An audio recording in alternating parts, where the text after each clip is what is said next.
Manipur Digital Film Puthokpa Banner Singi Marakta Ama Oiriba Home Films Amadi KANGLEIPAK World YouTube Channel Gi Mihut Singna Imphal Dagi Kilometer Kungo Humdoi Rom Chatlaga Leiba Lamlai Constituency Gi Manung Chanba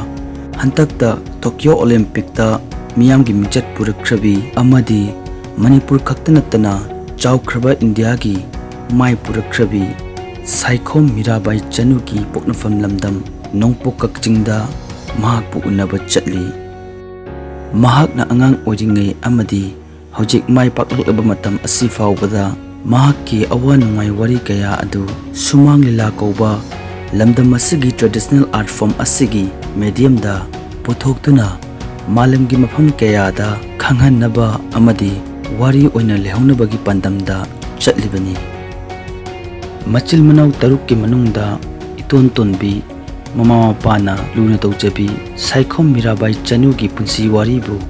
Hairiba Home Films Amadi KANGLEIPAK World Gi Mihut Singna Chatuna Mahaki Punsi Wari Kaya Adubu Khomjanabagi Thaurang Amakhak Paikhatnabagi Damakta Mahaki Lamlen Asida Chatli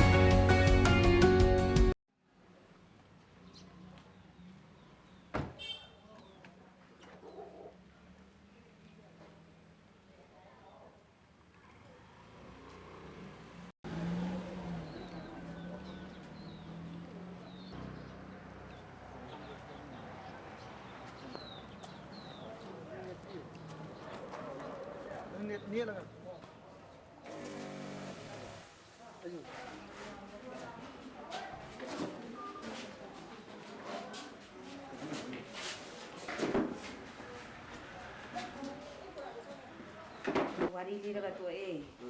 maji yang sino wari sarane dei nusi to laina ngang mai sum ji yawega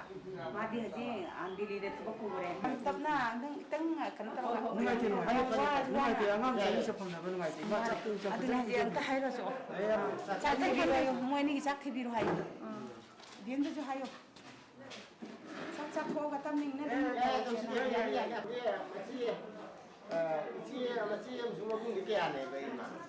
Moi kanoni mabung ani masih ahum. Lagi yang asu abu isogi suning biba ya kisu wakanda wa isa se kari thora kadege kari war kadege dum khan mata juba lai bang hang de handaki mana kanon laure na law ko sida ai anang ani dum khajal la sira ai wakanda ni ko kai bang laure na law thora imina kana hangni ma ada yengsan ba koi kan mayang ye pham chu pham yawi phata bu yawi yen sin bu yawi ko bunga bosena taruk ni mapim ka thola ko pesa de ko no ko adu ne aina hotel hung khara pham ba lau khara u ba adu wa ni ta adu ba truck driver so ki koi phone thona ba ne moi na ne noi ku si phone de la na ne ku si ma sa kha ni da ha o no moi ki ko de haji phone dong na gare moi la o hai gare la o noi tara mu na gi ari ba hana gi ari ba sing do ma mu ma sa khang ba ari ba lai ni ba moi gi ma ho gi kano so tu de chenjeri ba kano do tari ki kano ma tam da adu lang in ro na sai ge ko thang dang pham na gare moi ka te moi na khang de la ki la kan hai ko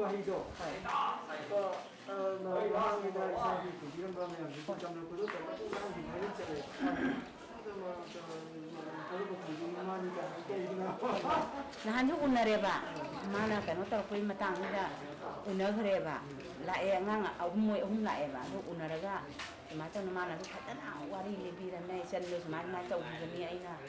si le la ja ji bani mo ni mai ta bagi nai lo mo na mana wari ju khatana li ram me ha pien ma mo la e mo ahum la e aduh manjo mai masan pim si yaw me ye aduh da maju upai le tadna la ko si den la ko morang bre tham morang bre hale dna ko si den la ki ne ba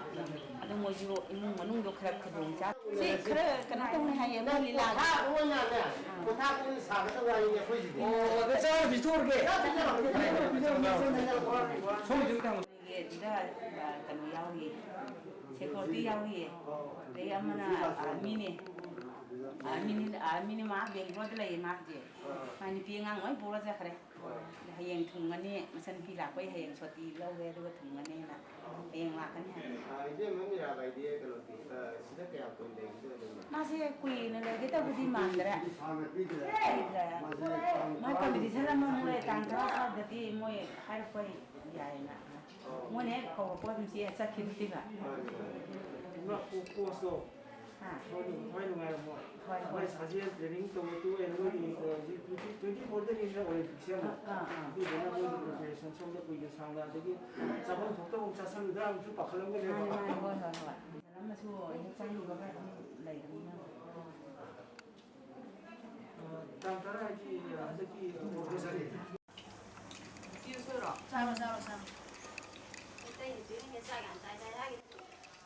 China chắc thời gian mà làm cái chả mà có chỉ अगर खाना खा लो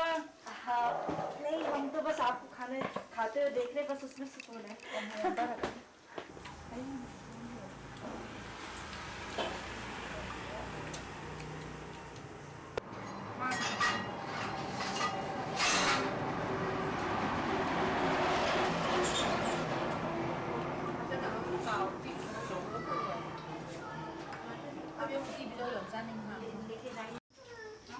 Ăn cái gì vậy rồi? Đi mà dùng hèn háo, thấy cái ạ.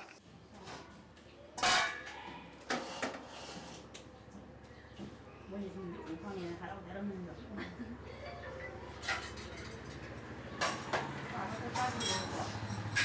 Các bạn biết cái này biết không ạ?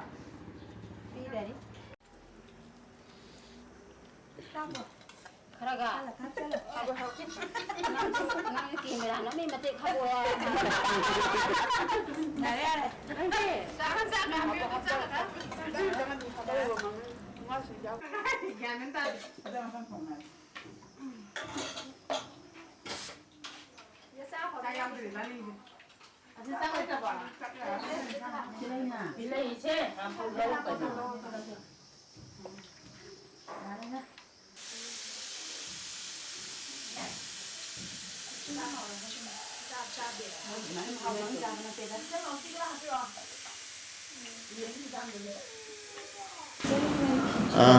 Mayam puno ku kalkulu sari masih luxury betim masih Manipur di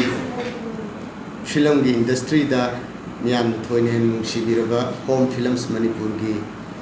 tim mamadi Kangleipak wall haduna khogi kariani YouTube creator hai batare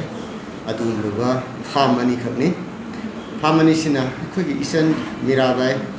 ma kinu ko kaksing de leiba magi sangai hai batai magi yum sida ekoina koijar koi maram di ekhoigi landam asikhaki dana tana prithibhi gi mafam sin bathungna ekoigi mingchat urong khiluraba adun ba isan Mirabai Chanu Saikhom Mirabai Chanu mak maming ta da bleitre hairi ba isan asigi mafamda thamoi gi oiba presentation amakha ekoigi infotainment haitare miyam the information piriba miyam the entertainment piriba adugum loba infotainment group oiba home films Manipur madi Kangleipak world anina thamoi gi presentation amtang piba amasung isan sigi unsigi wari ase kana gumbana newspaper da kana gumbana tongan ba platform singda liba aduna taba akoina karamba platform amada isan jibo amuka maling rofong kasan kuya da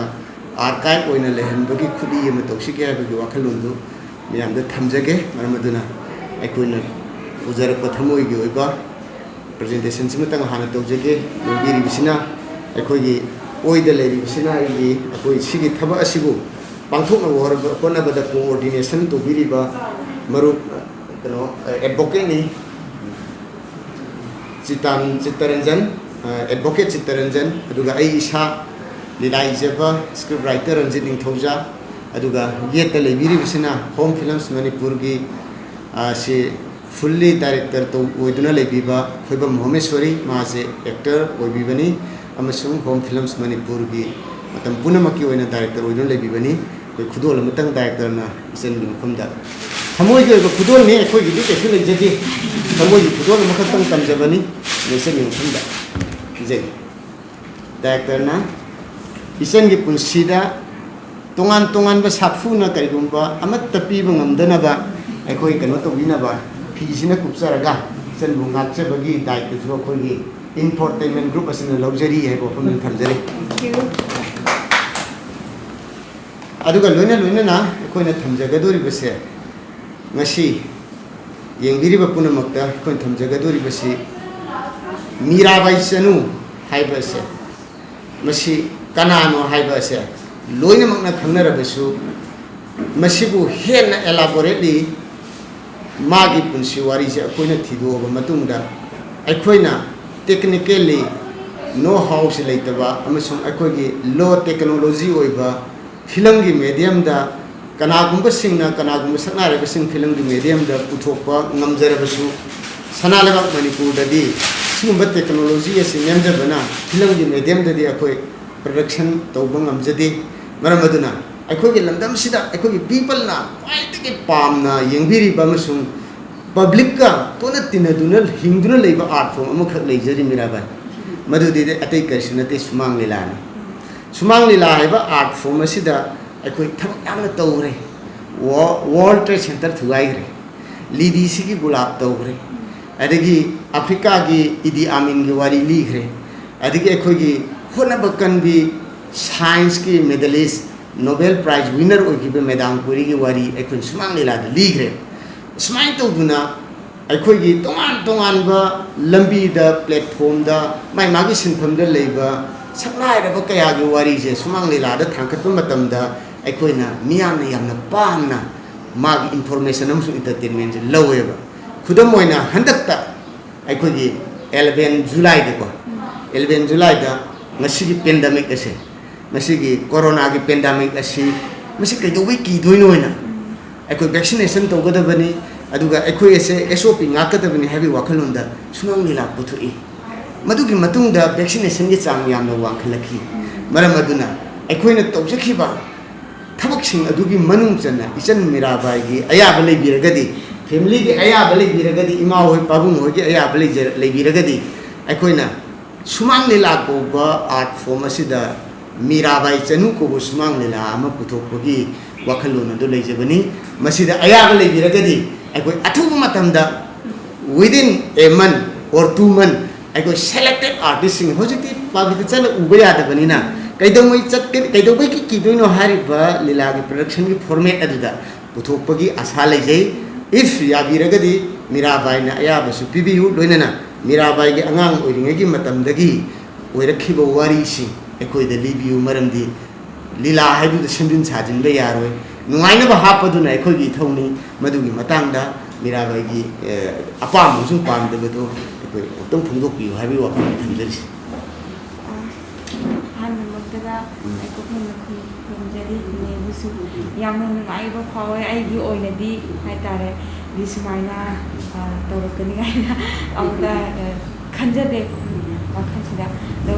aina khallu boga tawthore imyam se kana hena kana tawdiba minungsi upiba aina phanga ibase gi myamna kai haitare aina medal lawbogi nungai budagi hena mayam sina ai gi damota nungsi biduna hana lakti mayam sina hena aingonda nungai ba yamna poe do ai gi oinadi smaina myam do ai gi hawalakliba kai gi wari haba tare ai gi piingai tegi aina tawrakpa wari mayam se kegi sumang la oina ko thopige gaina ga harapase ai gi oina di komedegi laibok thaba aina hotna jarugo mai ka paning thungbo oi ani na ai khanje na ai isana yajai na ai hoi mayamna adum mayam da uthokpiraga asmana mayam da yenhanbiba tata ti manipur su hena amke hena satra jing degi sanaro sing hawala using bisu hena dal oi kana taru pani maru oi kani hon ani mayam poklakani haibagi ai asasana thamje yes aduga loina na Mirabai degi tam khunjani sana ori de Mirabai na koi aim and object se koi sana basa dum illagi na khanbirabra natraga na ai se kari angang oi ne kari oi ge kaina khalapa lei atopa khangibaga leibra wari sida tasengna de aise atopada satke habade ai kaisu khani de laik tambagi de ai dum laik sida dum tamaga dum laigina de khangi ba kari ta sports de gi atop hai tare ba adu da ai dum laik tamme da ai gi khai de gi laibak phaba amana ai imung se loina ma sana roi ngakta oi ba je sidai sida ai gi khai de gi laibak phagi hai tare moi sing su ubudagi dum ai gi bungani football players ne chauna mak tawba ngam gi drasu loina club da loina yauraga fazana dum sanaba oire e bungani ma di babai ma su dum football khar kaw e har ta loina ma na ai gi yang laibak phagi ba ai kasu sanga dei sports da dum changi ai bena anga wari gi schooling sidi Mirabai swai da sum tambira pra ka da tambira ai sidai ja adum tamme ko sidai da nongren high school na sida lai sidai ai sidai gi dum hore aduga sanna ge na khanbi rei se anga wari gi di ma baba da gi di dada sing gi di khange ko so ai tasien sport ta sanga ge have si karamba sahi matang da gi di khangi 2006 da aina ai da class 7 8 class na adaida oja kunjarani gi history am khak pal atagi ba adai na tanda oja kunjarani gai amna afawa mata ama oire ji hai tara da ada oja kunjarani gi magi wari macha khabar daga am pa gi mana majo wana dum kharo khi hai tare gari maning daga tonga la aga sana ba hogi ga na tab do adaida aisu sana ba se yauning ba hana degi sukha de dum yauning ga lak pasida adu wari ju taru badagi di hena madam dong na iju fa woman pursi ke ama ogi ga na khala ga ina boi lifting se na khan gi jarani gi kana paru badagi paru khibani ba ko koina yamna nungari se Mirabai gi Mirabai na akogi city convention da state ke thak da reception nama to bodugi warol pi bada akoi kana to ba ko akoi gi akoi se kana no kan ai Manipur de gi ni na kumba matam da Manipur se kadai gi no kai na khangda ba dong na to ba adugi yamna thamoi da ko yamna nationalism gi wakhal lama akoi cham cham na player oina urak ta ba hai bitare akoi da is nationalism si da jumbam mo ra kan da mama lebang maram da marai cha sing na sibu prithvi da masak take kai na khan ba man masini akoina nagi ujiki chani bi ma gi wari ese smang la da smang la ji di odhona kari haini akoi sidai di yamna pamjaba ai badi hete yo ba hai batare khabar da kana gumba feature article I ba mana yamna numit kaya ni gi episode I duna khangan baga adigi amko su kana gumba na pung kya sangna lecture toraga wari li baga sumang la di medium da puthok baga khena ba se leiba adu akoi gi sumang la hai bisi da puthok ta gi atungi history se akoina subtitle toreraga subtitle toraga akoi cinema dum natraga su hai ri cinema sisu masagi ujigi subtitle torabonina sumang la sisu Mirabai na pura satori ni malem da ai sumang la na Mirabai bisu amu karakachin sibau lei hai badu uttori bani adita ani makto yot ko ugati naraga ising da tawon bagi mong da ko le sem ga dori bani da akoi na khangni ni se medam ni song biri akoi kanu se akoi magi sana bagi feel si da chang na bo hona ra ko da struggle theng na rakhi be struggle adi adugi struggle sin le akoi taning yang su similar ima ipa bu support to bire ko ibung sim si to re ima pabung loina adi mathakta ऐसे blood से मारी जिंदा sport की जिन नोइना मागी foundation से RCC से आई दी like के RCC से यूं के आरसीसी न तब लाइक के आरसीसी से स्पोर्ट की योट होइना हापे सिमे देखो याद रहेगा वरी अदु ओइरगा सु स्ट्रगल है बस दिल लेगनी everybody should be a struggle है बस दे को खंगे को सो लेगने अदु स्ट्रगल दो सिगी इमुंग खतना तना लेकाई सिगी गुंग पा अंकल इखुरा इतोन सिगी मतंग सिना सपोर्ट तो रखी सि मतंग स्माइल पांग के हाइब सिंगे एकोगी मजा ओ जे दोरी सिगी ना स्पोर्ट्स कम्प्लेक्स को सत्पगी अदु बे वारी सिन तो ताजनी yamna nungsiba wari ngase ai na hek sanaba horokpase ai dum sana pusan bedegi adum hairage ai akhoi agi ibung ama lai football player ne maha musu William Jiban na mana ai ahamba wili pingsida pomina banate William Jiban hoi khoi lekai gi ikandau gi machani masna moi maju football player adum hore adu mana ai si khumulampa matamla di khumulampa ka sai ju khangba natte anta adu mana ai si pubiraga weightlifting holes da kana to ni mana khangalak pane mana puraga smana haina biramaga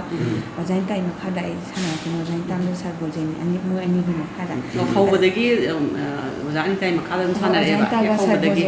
mo ani sna ai khut aga takpira pane state weightlifting center sida ahambada smana sanaba hogalakpasida ima hoisu khadi awaba di dum thengna gyate haibasu dum lai gyadi ehnanga sanaba sattuise diet nungadi kamana torakani kamana chalakani mana adu matamdadi kamana chagani thakani hababadi khangde dusa jo ai yenge khangde ai chatlagadi yenge ai chatti chakani ai weightlifting gai sana gena hagoda ima hina kaso aingon thingbadi leidide adu moisho sport chi pamjabani na ai chedum moina thajalle aduga khara leiragadi chatnanabagi aidi ichinau su yamapanina akoi taruknina akoi mayamgi yengakpada imana chagi hotel hana tawrame cha hotel sina akoi taruk se dum yengapa bawana government job tawjaraga su akoi taruki di kunbanga maktaba ada mana chagi hotel adum tawmasina aigi chana government job se kadai de PWD da lay bane master role hoina master role hoina regular din nate regular nate ada adaida sanaba je adum fajana hogolae ada chatnanabagi lambi se sidai sida ai je aduki mate awaba thena hada manipur sidi hatana ban tawelana ko adada ai se chatnaba leitadana cycle da ai chatpa yawe adigi sidagi cycle khumala paktana cycle na thora chappa sidi yawra kanda sanaba se munga mondredana aduna akhoi sigi ithamona pen chenba laingoi puba tata gari se sidai sai cycle je hapkatlani aduga khumalampakta sana moina aije thambiramaga sanarang matungda lakningai du laitabunina cycle du thoraga ai yumda lakba dingma kama yawbi aduga lainoi puba tata sna ai mateng yamna pangbigiba haitari moye adugi tata driver sing du di masak mamin khangibra asa amin je khangbusu yawe adu khangdabasu barinta lai ji adum akoi aina adum ji request tawbe hadi amtang punna ai mayam se unaraga yamtang moida kurum jage na ikana tegatna ni kai kai dai lai rige habuda adu ai moi punna kawlaga amtang kurum jage ni adu mona smarter moi gi na nusiba amana ayu mata da ai pung manga asmana kumalambak sida yogdaba yade ba sana bagi se ko assembly ge adu sidagi di gari do ahan ba khoi gi first gari sidi pung tare ni pan chatle dena ai gi nangdabani na moina ayu mata tholakpa gari sida si corner dagi horaga mo si horon pirakane ba akoi la e hara tapu ba samaina adugi wai nungsiba ma moi samaina adum aina lambi da lepaga lairamdraga su moina asidi chatla roidro akoi la e asila oga ko biramda adu do dagi ngonda nungai ba itari moina yamna mateng nungsibi ba haitare ni ko adumana tawraga moina khumana phangta adum tada biramaga ai sana bodo adum nangne ai so daga regular naina so adum sana ba chatpase adumana adum haure e chauna pange yam chauna pange yam lambi gi da di yam chauna moina pubi rakpagi yam chauna adiki akoina ne akoina hojiki art ki platform da tholaka domina akoi sida akoi gi kanu se oina suna hanga ise koi Mirabai gi live ta ko kasu hangoi dena khumji ko Mirabai gi live ta akoi gi Mirabai gi damakto wajaba haibadi lamlan ba mi legiyena khanbra leittabra hati masije akoi gi art form mi oi bese mi oi ba makhaki samai ba makhaki marum da ma ki supporters imung na te ko imung ai de automatically dum tor do pot amane masigum bakati legibra slightly amatang haibi dum leire aina sanaba hogolakpa da khoi sing manaba dum khara leire aingonda hena dum support torpa habitare moi masamo na so dum yamna wangna chacha gidrasu moina chakpa ngamdabdo aingonda oina support kumba tawbirakpa mateng adum hoi adugumba lei mateng pa aingonda yamna adi nangdi fanaba lamna su lakpane ado sana phajagadaba mini kaina khallaga moina dum aingonda support ka tawbirakpa hoi mana hena ꯍꯟꯊꯒꯅꯨ ꯀꯥꯏꯅꯒ ꯑꯩꯉꯣꯟꯗ Encourage ꯊꯧꯅꯥ ꯇꯧꯕ. ꯍꯥꯞꯄꯤꯔꯛꯄ encourage ꯇꯧꯕ ꯑꯗꯨꯒꯨꯝꯕ ꯂꯩ ꯍꯣꯏ aduna yamna nungaire adugi sigumba sorakpa ma ekoi production je to matamda karigumba ekoi na schedule lepagadi ekoi gi Mirabai na out of station oiba targasu karigumba ekoi na schedule du mangjaw na yamna lakna khangalaga hairiba premier haiba tare ekoi na production na se mai pang puthoklabadi iba makti irani ko puthoklabadi maduda soidana participate tawhanningi release tawhanningi ekoi lila asibu hariba aduna asima leire ekoi na kaidogoi dong ta si tawdorino haiba pandam dum tanga ai thamjage ijaba moina ekoi gi lamdam ase masi fawda sport tobiriba sport ta chungjari basing ase senthum marang kaina paijaraba aibadi masak naiba doctor gi engineer gi adigi minister gi tongan ba professor singi masa singi yoi oidi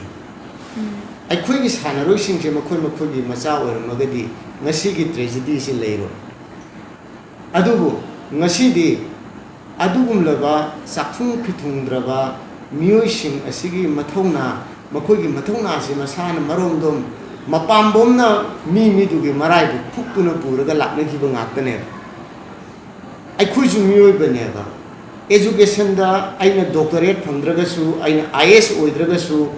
akhoi na su iramdam imalaiba ki nationalism go wakhanda prithvi da malem da akhoi na su akhoi se manipuri ni maitai ni haibagi ijati bu takpa yai haibase Mirabai gi thodokna Mary Kom gi thodokna Nilakaman gi thodokna Kunjarani gi thodokna punamangna uttuna leirabanina haribo wari ase punsi wari ase sumang nila gi platform da thamaba matamda lairaba larik tamba chatpa phangjadraba akhoi gi nahas singna larik khakta tawraga akhoi mi ogadaba natena sanabada su yaina ai cheki mystery afabama phawna oirakanda malengi bor mystery oiraga phawba yaina ai entrepreneur oirakanda ai malemda ijat laini hinba yaina lambi ase education khaktani haduduna ni haibado madu natte akhoi gi lambi je khuding makta yai haibase lila sigi message oigadori bani maduna kanadagi role model amakhak thiraku matamda akhoi gi nungpo kachinggi nungshiraba chingya tamya model amakhak ohenbe wani karigi role model akhoi hiram amada natraga amada imaleba ki seva tobu yai haibase akhoi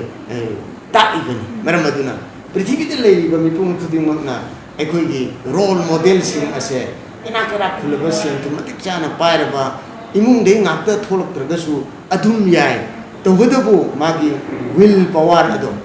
simadi oigena haina khanbagi aningba fixed determination adudi yam important oi habasi ilaski mapung odu message ni sigumba aina ilasibu iningbagi ithil piri base khoi nakta leiba ukilni advocate Chittaranjan coordinate to bibani asi ngarangi nongmanini gi mamangi sangai express dasu Mirabai gi punsi wari ikhre amasung mahaki punsi wari nangi punsi wari ase kana gum YouTube garamana fajana video nangi photo ka hapaga huji screen tawre YouTube da pung tare dipan khakta ngai ngaina 20k gi mathak viral chakhraba nangi punsi wari amakha ibase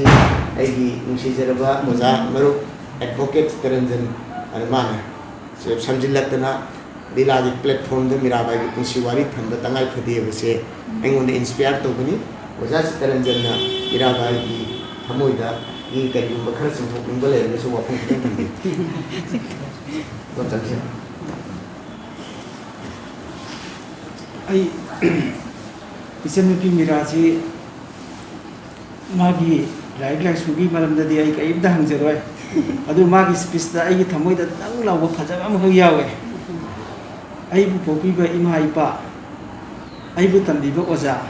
masi koina masi ki koina se koina nimi tha masak phang masi kawu ya da pora mane ba adu isenuki Mirabai da magi reception da mana thamoi so na du harak da ai na khanle ba si wai si da ne ai na tanim ba ai na khan ge ba janji lai su Dari khang de adu man lai sudi fazana tammi kana ta piri no masih di mana lagi thokla pane si hai tare thokla jadi uja guru satra amma tanak uja guru kauradi kau bayar de habis ekoina matang put emak ta dum adi khazana thamoda bane haba di akoin lapna leijagi ta so kana akoi sanaba ozagina khut paraga takpi tamirakpasi dagi akoina mapala machaktana smaina mayam sida utpanga mai bane ngamjari bane aduna jaguru gi makta kauge na da ai kaino nunga ai kanjute naka za bijoi sharma gi ani bonding se atopa gi kaino mande macam pi angang macam pi khut samba ka mapan pugi beto ademaina tawe ba anang nang na sabu aise world record holder ni Uzbekistan da samai samai taw dum haibi gisu khande bazana selu seli phamu phamu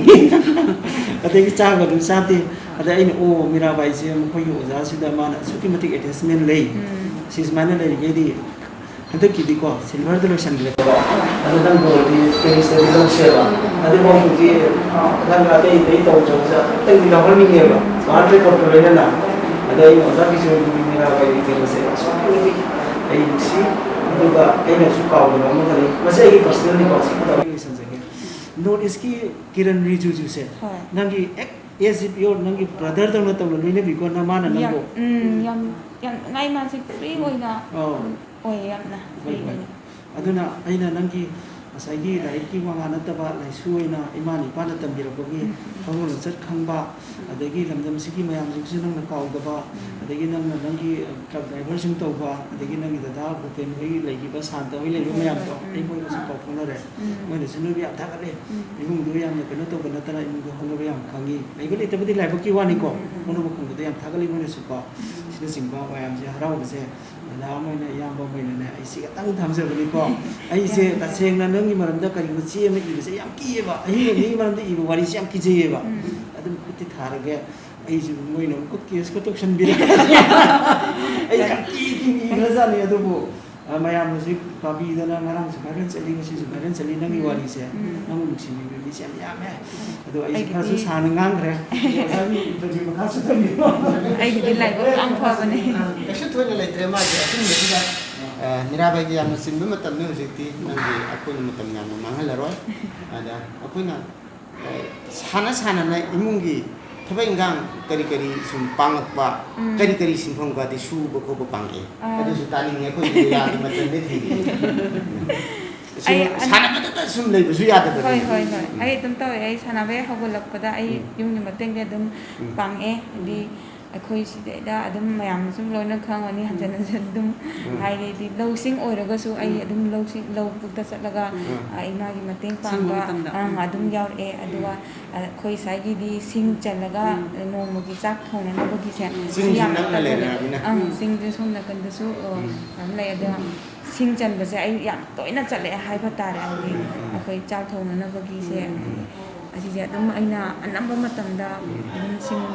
pura dum chanda se am chakalai school chuti tharak pa kanda dawaram se da chatpa din majing dum ba sai lai ba ka se ba ayu ta chaka pura chatlaga sing chalraga adum ta lakpa sma si je ai mate adum pang e sana 피사론 사금바 롬바디 fisa ba di ai tarapte ai gi iche ahum je si je fisa ba yam kalle moine da ai di tawjerate akai ahum di gi sari te yam sari e rani gi sari se simba tawraga ai gi sanab da sumo mateng pang di duga ai na so dum hane imuni pidang de ai sarakte 피 사바 레카이 아모 오이나 좀 우자 바이타레 상고이데수 콘 레 라니 사바기 거 아데 좀 항니 자네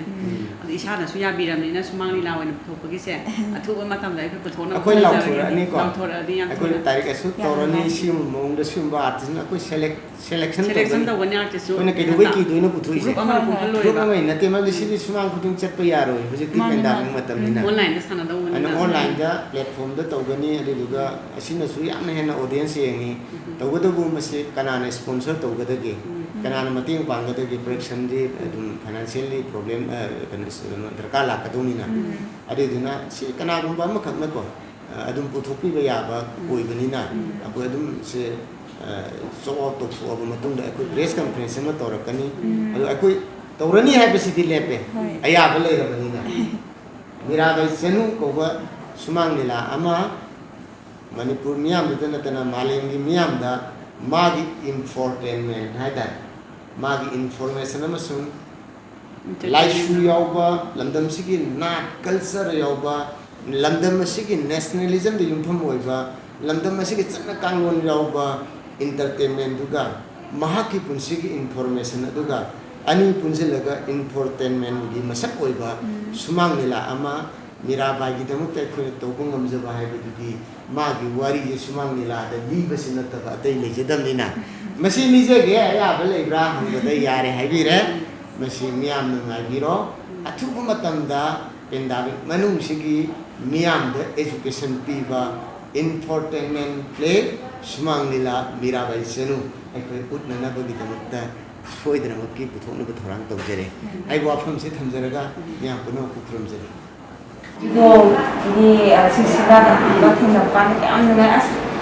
한번만 보고 정말 오늘 재밌게 안 해도 그냥 머리 사고가 정말 통과에 태어나가 많이 도와주는 거가 야 이렇게 거의 không sợ đến cái đó mình cả nó làm với nó phê làm với nó người ngoài đi cái đó sẽ là cái chứ thì gặp người ngoài mà đi thôi nó sao là mình thấy là không có hành đi 이제는 너무 아무도 모르고 내가 그냥 뭐 뛰시는 nó cổ này rồi mày đến không có dám được ai cái này mình ăn nhiều không đi coi như sẽ thà đâu mà đời tôi haram rồi đời chỉ là haram đâu rồi yang tăng nó không cái đấy rồi là mà dù không ai cho đời haram rồi nó không có sỏi đâu trong haram mình cũng chỉ là vậy nó không có tay han gỗ là nó là một phần như này nè chúng không có gì han mà nó từ đấy han mình sẽ là từ đấy là tôi là cái này là cảm thấy nó sướng này xong rồi là free ơi bị chết rồi mà anh là chụp phải cái con rồi vậy thì một bên gì còn nó vừa sẽ ăn bánh nhưng mà một cái sẽ Japan itu udah bisa tuh nggak itu